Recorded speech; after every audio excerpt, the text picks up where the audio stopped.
Жиып алып балғын шәкірт достарды, салтанатты сәтке бөліп жас жанды, мектептердің қоңырауы қағылып, тағы міне білім күні басталды. Осы жолға ұмтылады бүгін жұрт. Келешектен асқаралы ұғым көт, азат елдің арманы да осында, азат елдің аңсары да білімді ұлт. Ғасырың бар тоса қояр сынағын, соны игерсең заманыңа ұнадың, білім күні құтты болсын ағайын, білім күні құтты болсын бүлдіршін. Құрметті ата-аналар мен оқушылар, бүгін еліміздің түкпір-түкпірінен 1 қыркүйек білім күні мерекесі аталып өтілуде. Бұл жолы еліміздегі төтенше жағдайға байланысты алғашқы қоңырау салтанатты шарамызды қашықтан атап өтпекшіміз. Демек, мектеп табалдырығын алғаш аттаған балғындарымыз сыңғырлаған қоңырау үнімен алғаш рет қашықтан табыспақшы. Салтанатты шарамыздың шымылдығын құттықтаумен ашайық. Ендеше назарымызды экранға аударамыз.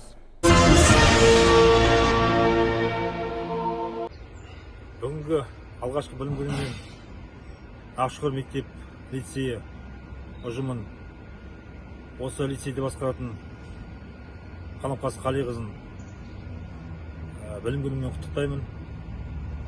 Алғашқы рет өтіп жатырған алыс қашықтан оқу тәжірибесі сәтті өтсін. Алдағы оқу жылдарыңыз табысты болсын. Биылғы оқу жылында, былтырғы оқу жылында 3 ауысымда осы мектеп лицей оқыған болса, енді осы жылы 2 ауысыммен мектеп жұмыс жасағалы жатыр. Сондықтан да Қанапқас Қалиқызы бұрынғы жетістіктерінің үстіне жетістіктеріңіз еселене түссін. Табысты жыл болсын. Құрметті ата-аналар, алғаш мектеп табалдырығын аттап жатқан 1 сыныптың бүлдіршіндері, баршаңызды биылғы оқу жылындағы білім күнімен құттықтаймын. Мектептің табалдырығын аттап жатқан қадамдарыңызға сәттілік тілеймін. Ата-аналар балаларыңыздың тардай болып кіріп, таудай болып шығып, өздеріне қажетті білім деңгейін Ақшұқыр мектебі лицейінің қабырғасынан алып шығып, үлкен азамат болуларына тілектеспін.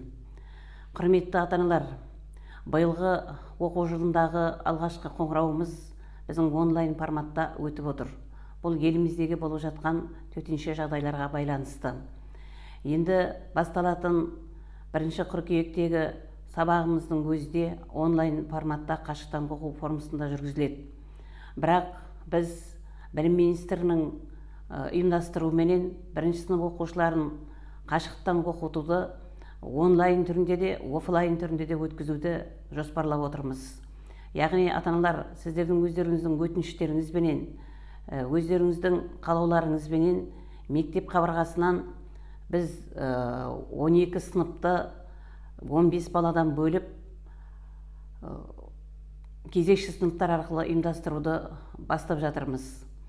Осы кезекші сыныптар арқылы ұйымдастырудың өзінде де біз санитарлық эпидемиологиялық жағдайлардың барлығын толық ата-ана, мұғалім, оқушы, мектеп болып сақтауымыз керек. Бізге ең басты құндылық баланың денсаулығы. Сондықтан үйде де, мектепте де біз баладан денсаулығына қатты мән беріп, санитарлық талаптардың барлығын ата-ана да, мұғалім де мүлтіксіз орындап, биылғы оқу жылындағы төтенше жағдайға байланысты ұйымдастырылып отырған кезекші сыныптар менен онлайн форматтағы сабақтарды үлкен абыроймен, үлкен жетістікпен алып шығамыз деген мен сіздерге сенім білдіремін. Біз онлайн оқу форматын 4-ші оқу тоқсанында бастадық. Бұл уақытта да сіздердің көптеген көмектеріңізбенен мектептің, мұғалімнің, оқушының, ата-ананың бірлескен жұмысының арқасында 4-ші оқу тоқсанындағы онлайн форматтағы оқыту жүйесін біз ойдағыдай алып шықтық. Енді мінекей биылғы оқу жылындағы басталып отырған осы онлайн форматтағы оқу жүйесінде өте жоғарғы деңгейдегі ұйымшылдықпен алып шығатынымызға сіздерге сенемін. Сондықтан жаңа оқу жылына сәттіліктер тілеймін. Балаларымыздың дені сау болып, өзіне қажетті білім деңгейін мектеп қабырғасынан алып шығуына тағы да тілектеспін. Құрметті ата-аналар, тағы да білім күні құтты болсын. Құрметті ұстаздар, ата-аналар, оқушылар, сіздерді ата-аналар атынан 1 қыркүйек білім күнімен, дәстүрлі жаңа оқу жылының басталуымен шын жүректен құттықтаймын. Әлемдік өркениетте бет алған қазақ елінің болашағы білім мен тәрбие алауын жатқан мектеппен тығыз байланысты. Биылғы жылдың ерекшелігі балалар мектеп қабырғасында емес, өз үйінде, өз шаңырағында бастағалы отыр.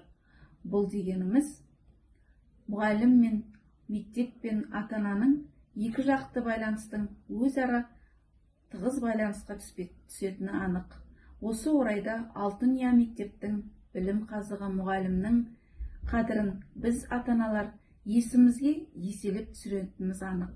Абай атамыз айтқандай, адамның көңілі шын мейірленсе, білім ғылымның өзі де адамға мейірленіп тезірек қолға түседі деген екен. Сондықтан балаларымыздың білім жинауға қашанда асығып, болашақта озық ойлы, тәуелсіз еліміздің игілігі үшін еңбек ететін, ел кәдесіне жарататын, өрелі азамат болып жетілуіне тілектеспін. Бүгінгі таңдағы әлемді шарпыған індет елімізді айналып өтпеді. Осыған байланысты жоғарыда айтылғандай, 1 сынып қадам басқан балаларымыздың мектеп табалдырығын аттау сәті де кейінге шегеріліп отыр. Бұл қиын кезеңді де біз ата-аналар мектеп мұғалімдермен бірлесе отырып өткізетініміз анық. Осы орайда мектеп ұжымына, ата-аналарға баланы тұлға ету жолындағы ерен еңбегіңіз, асыл еңбегіңіздің жемісін көруге тілектеспін. Бүгінгі білім күні мерекесі құтты болсын. Мектеп табалдырығын алғаш аттағалы отырған жас бүлдіршіндер, қадамдарыңыз құтты болсын. Тарыдай болып кіріп, таудай азамат, білімді азамат болып шығуларыңызға тілектеспін. Сайын елді мекеніне көшіп келуіме байланысты, мен де 2 немеремді осы Ақшұқыр мектеп лицейіне орналастық. Өзім де 40 жыл бастауыш сынып мұғалім болып жұмыс жасадым. Енді құрметті ата-аналар, ұстаздар, біздің алдымызда үлкен жүк тұр. Мынау елімізге келген қиыншылық індетке байланысты қашықтан оқыту сізге де, мұғалімдерге де жеңіл болып тұрған жоқ. Сондықтан осы қиындықты бірлесіп жеңеміз деп ойлаймын. Тағы да мереке құтты болсын, балаларымыздың қадамы құтты болсын, сәт сапар барлығымызға сәттілік тілеймін. Құрметті ұстаздар қауымы, оқушылар, ата-аналар, сіздерді бүгінгі білім күнімен құттықтаймын. Жаңа оқу жылы балаларымызға жақсы жыл болсын. Жаңа оқу жылында бұрын соңды балаларымыз мектеп табалдырығында бір-бірін көріп мәре-сәре болып қарсы алатын, ендігі міне қазіргі елімізге төнген індетке байланысты үйде оқуына, яғни қашықтан оқуына тура келіп отыр. Сол себепті ата-ана болып, ұстаз болып балаларымызға барынша білім алуына көмектесіп, осы қауіпті індетті еңсереміз деген ойдамын. Келесі жылы, яғни келесі жылғы білім күнінде балаларымыз мектеп табалдырығына қайта оралып, бір-бірін амандықта көруіне тілектеспін.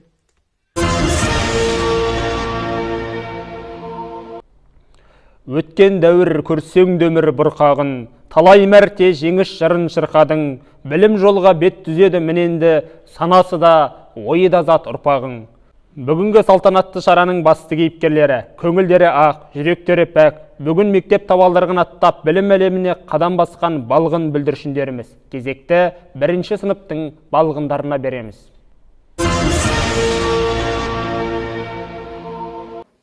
Сәлем саған мектебім, алғыстары көп менің, оқу білім тәрбие ой санама еткенім. Қуаныш бүгін мереке шуағын шашты тұр әлем, мектепке келген ағашқы жан досым саған мың сәлем. Әлемдегі барша жұрт бас еді білімге, білім күнін қарсы алып қыркүйектің 1-інде. Қиындықтан өтуге, армандарға жетуге, білім алам ерінбей, елме қызмет етуге. Білім менің етенім, өсу үшін өркенім. Жүзем оқу айдынымды, жайып білім желкенін. Шылдаған тыным алмай, қоңыраудың ынығандай, мақсатына жетер адам оқу оқып білім алған. Сәлем саған мектебім, алғыстарың көп менің, оқу, білім, тәрбие, ой санама еткен қуаныш бүгін мереке, шуағын шашып тол әлем. Мектепке келген алғашқы жан досым саған мың сәлем.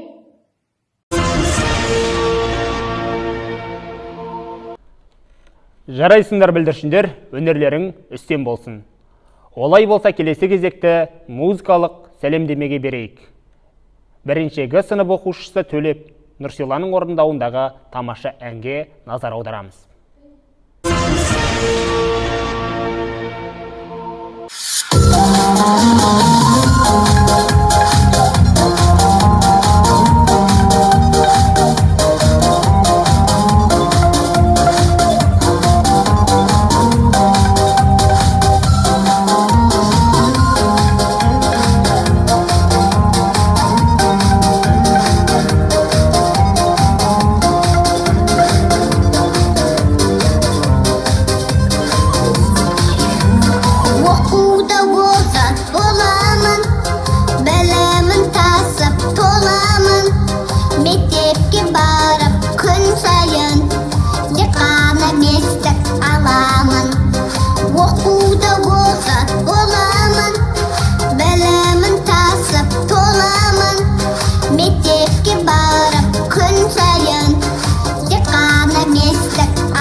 Ұл қызым деп ана ұйқысы сан қашты, бесік тербеп күн мен түні алмасты. Солар үшін алдағы үлкен өмірдің соғылады қоңырау алғашқы.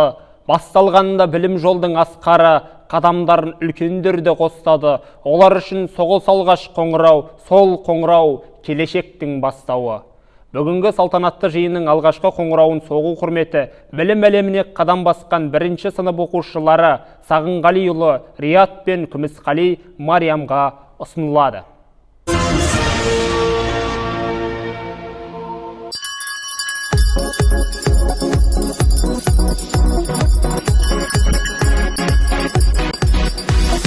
Hey, hey, hey, singing a